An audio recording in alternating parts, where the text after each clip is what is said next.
Assalomu alaykum kitob qimar do'stlar. Uyg'ur TV'ning roman o'qish programmasiga xush keldinglar.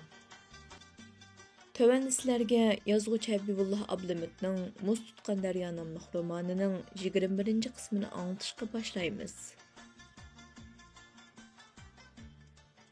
Әмділікті нәтчі вақыттың бұян бірәр адам bilan paranglashmay buruqturma bo'lib ketgan bovayning og'zi birdanla ichilib ketdi.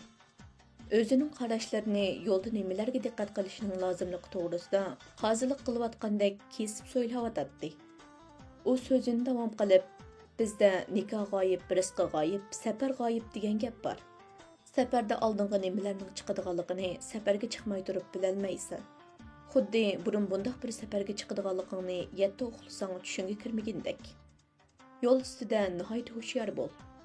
Oşuq çomaq gahida başarıdı degandek, oşuq narsalaringlar bo'lsa ammanglar. Faqat o'zinglarga eng kerakli narsalarni elib, somkanglarni yengil qilib meninglar. Bo'lsa 2 kunlik uzoqlik uchun so'qim qilgan go'shtini elib olinglar. Bundaq go'sht odamning qusqini to'q, badanni quvvatlab qilib qolmay, yana badanni issiq tutadi. Bu so'zlarni anglagan yosh xonim shundoq qildiganligini bildirib, beshini langishitib, bovayning so'zlarini tasdiqlab turdi.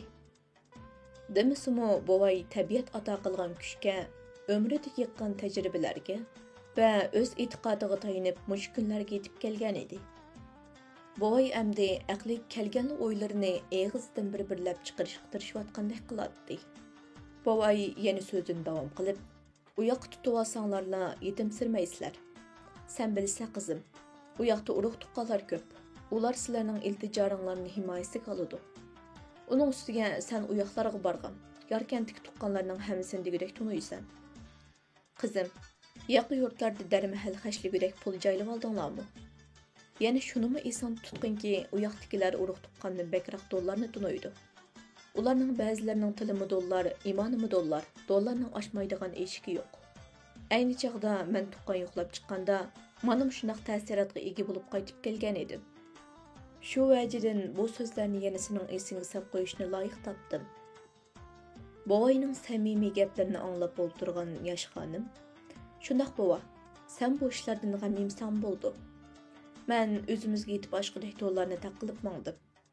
Hozir mening o'y xiyolim bugun kechda qanday qilib u yoqqa sog'-salomat o'tib olish qoldi. Qolgan ishlari o'zligidan yurishib ketadi." Bovay kulib turib, "Qizim, demoqchi bo'lganingni tushundim. Sen tağның əgir-bügür yollardan ötüb alsaqla, u yoqning yo'li tuz demoqchi go. Demisimi bizda tuz yo'l manzilga tez yetkazadi degan saqimi so'z bor emasmi?"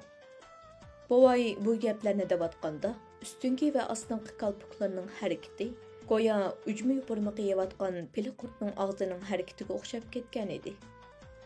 Bovay uningdan boshqa yana burun taqqa va bu yerlarga shunchalik ko'p qaraydiganligini, hatto eshiklar ochilmay qolguncha va derizlarning ramlariga qor yog'diganligini, lekin yaqin zamondan buyon tabiatda o'zgarish bo'lib, qor yog'mas bo'lib ketayotganligini, bu yil taqimi bak oz qor yoqqanligini aytdi va so'zining oxiriga ulab, yana bugun yo'lga chiqsa g'albilik bo'ldiganligini, chunki chorlig'uvchilar bundoq chag'an bo'lgan vaqtlarda yo'llarda, jirolarda ko'p chorlash ilib bormaydiganligini, onun üstüge mundaq bir qishda chegaradan bir ayol bilan bir bolaning o'tirganligi yetti uxlas tushigimi kirmaydiganligi to'g'risida bir munchilab batdi.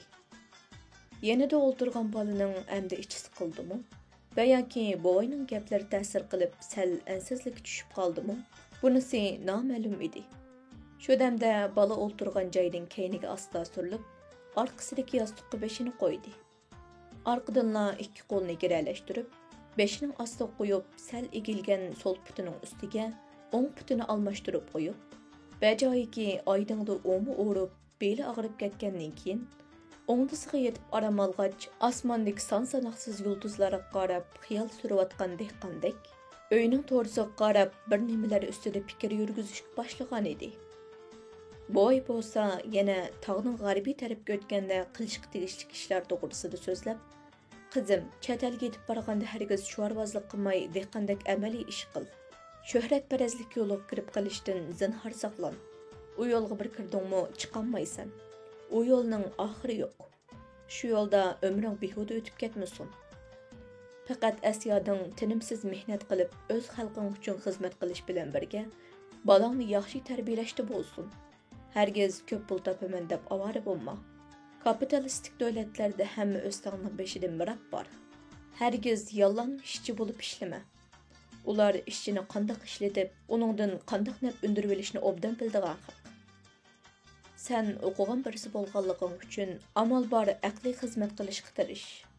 Tirishqan odam hamon o'z yo'lini topa oladi.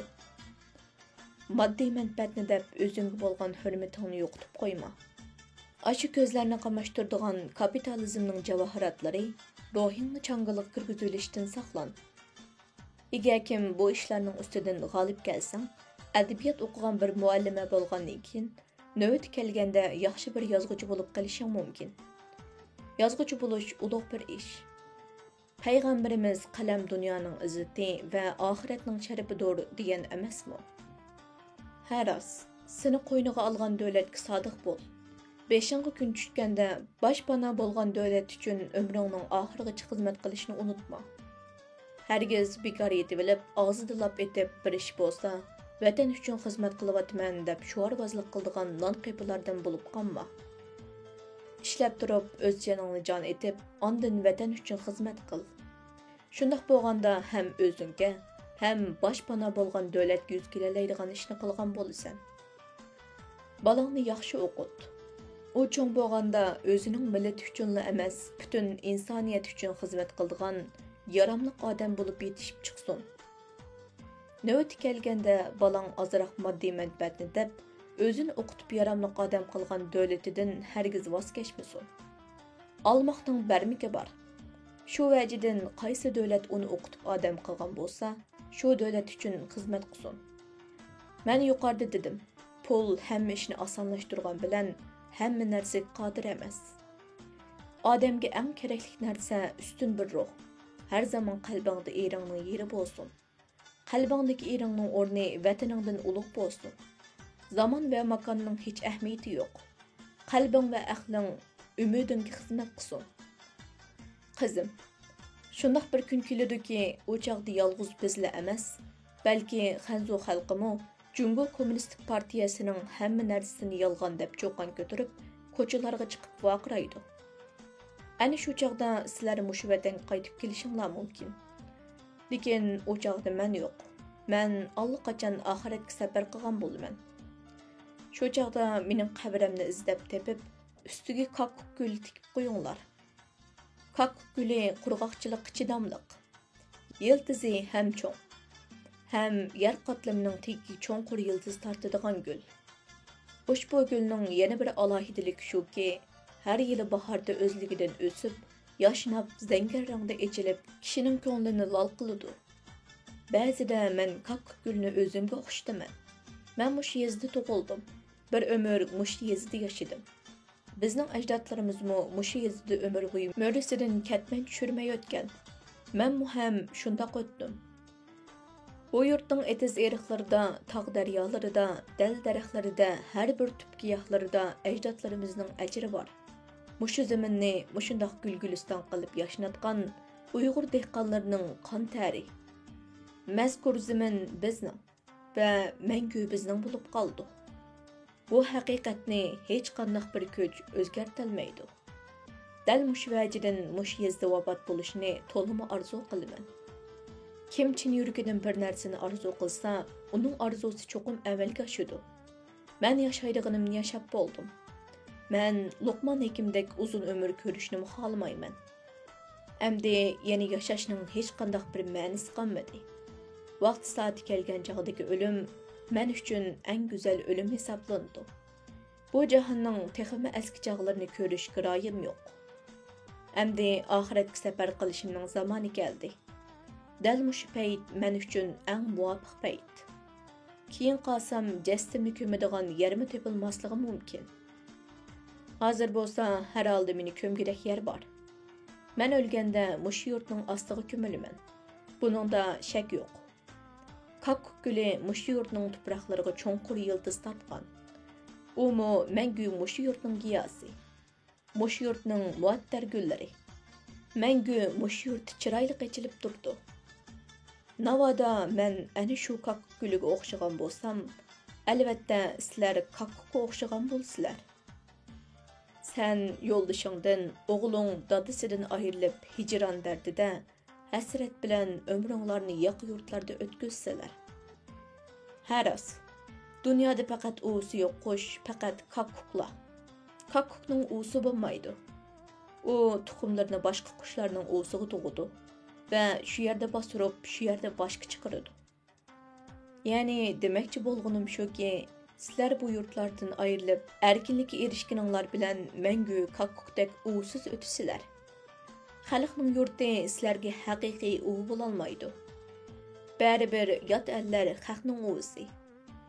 Shuning uchun sizlar kakukdek chiroyli bog'larda sayli sayohat qilib, baxtli yashagandek qilganinglar bilan ovozinglardan har zamon hijron, azob, hasrat va seg'inish o'tidan ko'tarilgan iztirobning piroqi kelib turadi. Qachonki ona yurtinglarga qaytib kelguncha, ana shu kakukdek yashaysizlar. Kakukdek hijron azobidan nola qilib, hasrat bilan o'tisizlar. Yana shundaqdimi, men shuningga butun qalbim bilan ishonaman. Bir kunlarda sen qaytib kelolmagan taqdirdimi, o'g'ling cho'qim o'z uviga qaytib keladi. Ana shu chaqda qabrimni tepib, kakuk gulni tikib qo'yishni unutmasin. Men shu chaqda ana shu kakuk gulning hidini purab, bu yurtning yuzining kulganligini to'yib, xotirjam yotaman.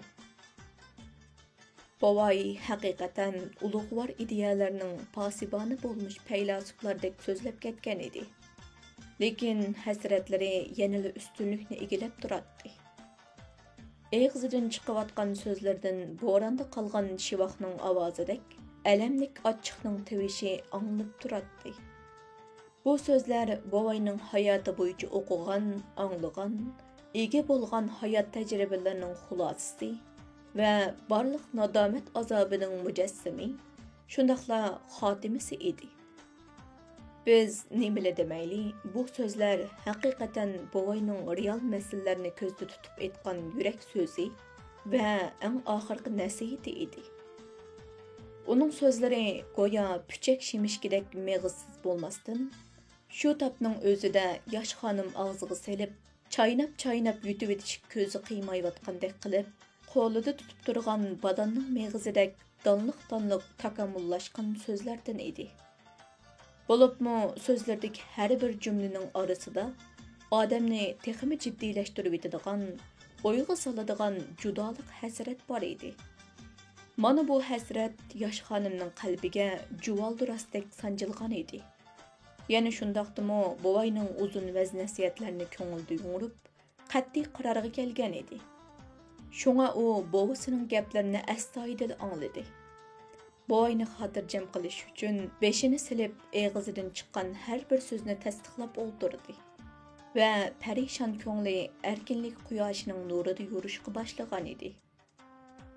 Bovay bo'lsa tuyuqsiz bir muhim ishni unutib qolgandek, o'rnidan chachrab turib, ishtining yonchug'i qo'lni soldi va telefonning saytiga bir ko'z atgandan keyin peshin namoz vaqti bo'lib ketibdi emasmi? Qizim, men darhol tarat elib namozimni o'qib olay. Sen mush arliqda mushtumdek ximir yug'urib, yeyib, kesib naringni tutish qil. Endi to'la o'ylab, to'la gap setib, vaqtni o'tkazayotgan bilan bo'lmaydi, debla sirtib qarab mangdi. Yosh xonim bo'lsa, paygohdagi javanning ustiga qo'yib qo'ygan tangnini elib, ostidagi ishkopni echib, ichidagi xaltadan 4 sirkoyi unni elib, tangniga qo'ydi va suv tuzlarni tangshab qo'yib, xemirni chaylab yugurdi va ozroq tindirgandan keyin shiraning ustidagi yemak-ichmaklarni yig'ishtirdi. Ondan keyin ambal bilan no'g'ushni akilib shiraning ustiga qo'yib, tingan xemirni 3ga bo'lib zo'g'ili tutdi. Bu chaqda bovay saroy uyida peshin namozini o'tab bo'lib, oxirida 2 rakat shukr namoz o'tishga taraddud qilayotgan edi. Bovay diqqatini namozga berib, shunchalik astoydillik o'qigan 2 rakat shukr namozidan keyin butun qalbi bilan duo qilib, ulug' Xudovandi karamdan navrisi bilan chavrisining omon eson uyoq o'tib ketishini tiladi va Allohning bir mo'jiza ko'rsatib, ularning yo'llarini ochiq, dushmandan yiroq, do'stga yaqin qilishini iltijo qildi. Bovay namozni o'qib bo'lib, ko'ktat o'risidan 2 bosh piyozni elib, oshxona uyga ko'tarib kirgichi bo'lgan orliqda yosh xonim ximir yug'urib, yeyib va yoygan cho'plarni kesib bo'lib, qozondan suzib olgan surgo'shdan 3 kishiga yetguchilik ayirib elib, narin uchun ushchoq qilib to'g'rashga kirishgan edi. Hayal o'tmayla go'shtni to'g'rab kichikroq bir qo'rg'i soldi va bo'y akirgan 2 bosh piyozni oqlab yuvdi va orqadan to'g'rab narin uchun to'g'ralgan go'sht silingan kichik qo'rg'i soldi va uning ustiga sur go'shining sho'rpisidan chilashqich qo'ygandan keyin tuzni elib obdan tetig'roq qilib soldi va yana ozroq qarmush selib etishni unutib qolmadi va kichik qo'rining og'zini yerim yopdi-da, piltining yana bir kichik cho'yin ko'zligini echib ustiga qo'ydi. Qozonda echib qolgan sho'rpini yana bir qachiq qo'yib qo'ygandan keyin qozonni yuvib, ondan ichiga suv qo'yib, yana o'choqqa osdi va tovuqni yepib qo'ydi. Yosh xonim mana mushu bir qator mashg'ulotlarning hammasini shunchalik epchilik bilan mukammal tamomladi. O'tning yuzini tex kul tutmagan bo'lg'achqa, qozondagi suvmi tezlik qaynab ulgurgan edi. Endi yosh xonim kesilgan cho'plarni qozonga selib, pishirib, suzib, cho'ng bir taboqqa usib, shiraga akilib qo'ydi va o'choqqa esiqlik turgan osti tuz qozonning tovuqini yapqandan keyin 2 quliqini qo'lda tutib olgan, sal-pal kirib pishib qolgan kichik lungi bilan tutib ko'tirib oldi va pishiq xishiyat quzulgan pagaga avaylab qo'ygandan keyin o'choqning cho'ng cho'yin ko'zligini o'choqning yendiki tumir ilg'ish bilan ilib, akilib yapdi. Ondan keyin yana pagatik qozonni ilib, o'choqning ustiga qo'yib qo'ydi. Bu ishlarni qilg'ucha piyoz, go'sht va sho'rpa silingan kichik qo'rim qaynagan edi. Yosh xonim yana qaynayotgan kichik qo'rni o'choqning eng orqasiga ishtirab qo'ygandan keyin kichik cho'yin ko'zligini yana ilg'uch bilan ilib, akilib o'choqning og'zini yepib qo'ydi.